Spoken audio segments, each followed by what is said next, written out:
Bonjour, que le bon Dieu vous protège, vous donne la santé, bracha et atzlacha. Bien sûr, tout le monde est excité de d'écouter l'histoire, la belle histoire de l'argent perdu. Alors, je voudrais bien vous raconter une belle histoire. Ça s'est passé en Amérique, aux États-Unis. Cette histoire, elle nous apprend qu'au bien, lorsqu'on fait du bien, eh ben, on ne perd pas. On ne perd pas. Il s'est passé qu'un matin, il y avait un juif hassid qui habitait à Mansé. Il entend quelqu'un qui tape à la porte. Bon, il a cru peut-être c'était son chauffeur qui venait le prendre à la synagogue. Et or, c'était pas son chauffeur, c'était le voisin d'à côté. Alors il lui dit, ça va, tout va bien, il n'y a pas de problème. Il lui dit, non, ça va, tout va bien, mais j'ai un grand problème. C'est que 2 fois dans l'année, j'y vais en Chine pour acheter de la marchandise. Et malheureusement, le voyage, à cause du Covid, je ne peux pas y aller. Et la marchandise qu'on m'a envoyée était pas bonne. Donc j'étais obligé de rendre l'argent à tous ces gens qui m'ont acheté la marchandise. Et malheureusement, les Chinois, ils n'ont pas voulu me rendre l'argent. Ils ont dit, bon, et si tu veux commander autre chose. Donc, pour commander, il faut de l'argent. Mais j'ai pas d'argent parce que j'ai rendu l'argent que j'avais et je l'ai rendu aux gens. Donc, en plus, la marchandise était plus chère parce qu'ils ont dit la marchandise a augmenté et maintenant, et je ne sais pas quoi faire. Je suis vraiment dans un pétrin terrible. J'ai pas d'argent. Alors voilà, l'autre lui dit qu'est-ce que je peux faire pour toi? Je lui dis voilà, je sais ce que je vais te demander, c'est pas logique, mais voilà, je te demande un prix. Il dit un prix.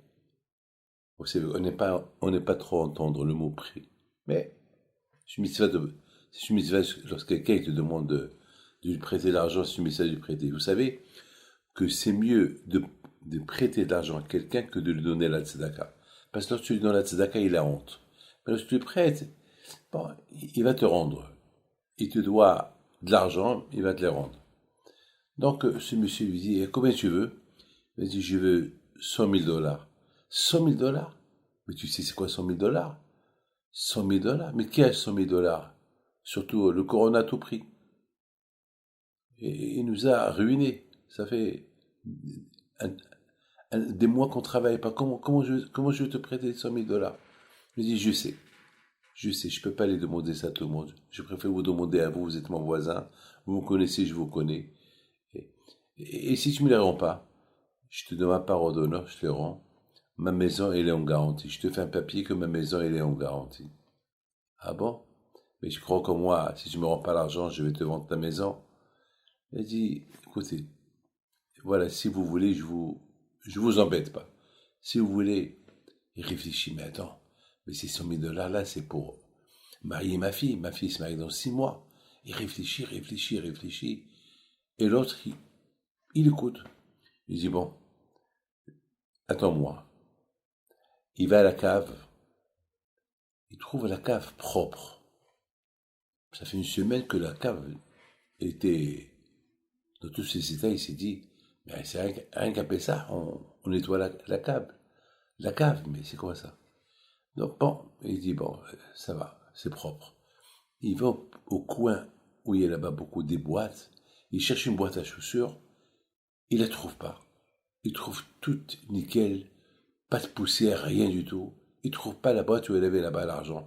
Et il avait là-bas 100 000 dollars, 110 000 dollars, en espèces. Le pauvre, il savait pas quoi faire. Il était comme un fou. Il était comme un fou. Il savait pas quoi faire. La première réaction qu'il a eue, la bonne, la femme de ménage, elle vient travailler chez lui. Et hier, elle était là. Hier, il l'a vue descendre et monter, descendre et monter. C'est elle qui me les a pris. Il appelle. Il appelle. Il appelle de bon matin. Il lui dit, ça va, monsieur, ça va, monsieur? Il lui dit, oui, ça va très bien. Mais, et c'est toi qui as nettoyé la cave? Oui, c'est moi. Oui, monsieur, c'est moi. D'ailleurs, j'ai pas encore terminé. Aujourd'hui, je veux terminer. Ah bon? Mais est-ce que tu n'as pas trouvé là-bas une boîte à chaussures, tu as jeté des boîtes. Ben oui, il y avait plein de choses à jeter. Il y a un beau jeu, comme on dit en arabe, il y a plein de choses à jeter. Donc, je me suis débarrassé de toutes ces choses à jeter. Et où tu les as jetées? Eh ben, je les ai jetées à la poubelle de la ville, qui est au coin de la rue. Et d'ailleurs, aujourd'hui, à 9 heures, ils vont venir ramasser, tout prendre. Ah bon? Et là-bas, tu as jeté tout? Là-bas, j'ai jeté tout. Il court, il va à la poubelle municipale et il rentre à l'intérieur, il cherche, c'est tout sali. Et voilà, il trouve la boîte, la fameuse boîte à chaussures. Il l'ouvre, il y avait l'argent. Il rentre à la maison, tout heureux, tout content. Alors, entre-temps, le monsieur l'attendait depuis 1 heure, au salon. Il lui dit, ça va monsieur, ça va, ça fait 1 heure que je vous attends. Merci beaucoup. Merci pourquoi? C'est moi qui dois vous dire merci. C'est grâce à vous que maintenant je vais acheter la marchandise en Chine. C'est à moi de... Non, si tu serais pas venu pour me demander que je te prête cet argent, ben cet argent les était à la poubelle. Il lui raconte toute l'histoire. Alors merci beaucoup, mes amis. Lorsqu'on fait du bien, on ne perd pas. On ne terre pas, mes amis. On ne terre pas. Mes amis, il faut savoir une chose. La plus grande mitzvah des mitzvahs, c'est de faire le bien. Lorsqu'on fait du bien, eh ben, on évite toutes les choses. Vous savez, maintenant, à cette période du corona, il faut faire tout. Il faut tout les... On ne sait pas qu'est-ce qu'on doit faire pour être bien. On ne sait pas. Vous savez, mon père, à la vache à l'homme, il avait besoin de l'argent.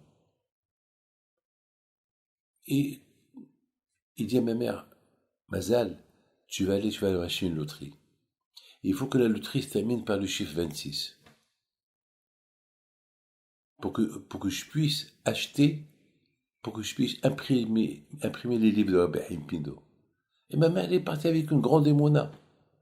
Il est parti avec une grande émona. Elle aurait pu dire à mon père, mais t'es fou. Comme ça, j'achète un loto, je t'ai mis avec... Si, elle n'a pas demandé de questions. Elle est partie. Elle a acheté la loterie. Elle a cherché les kiosques jusqu'à qu'elle a trouvé une loterie qui se termine par le chiffre 26. Mon père, il était beaucoup attaché au chiffre 26. Elle a acheté la loterie, mon père, il a gagné exactement de quoi payer l'imprimerie du livre. Bon, bien sûr, ne cherchez pas trop les chiffres 26 parce que il faut avoir une grande émona, que le bon Dieu vous protège jamais le cœur absent.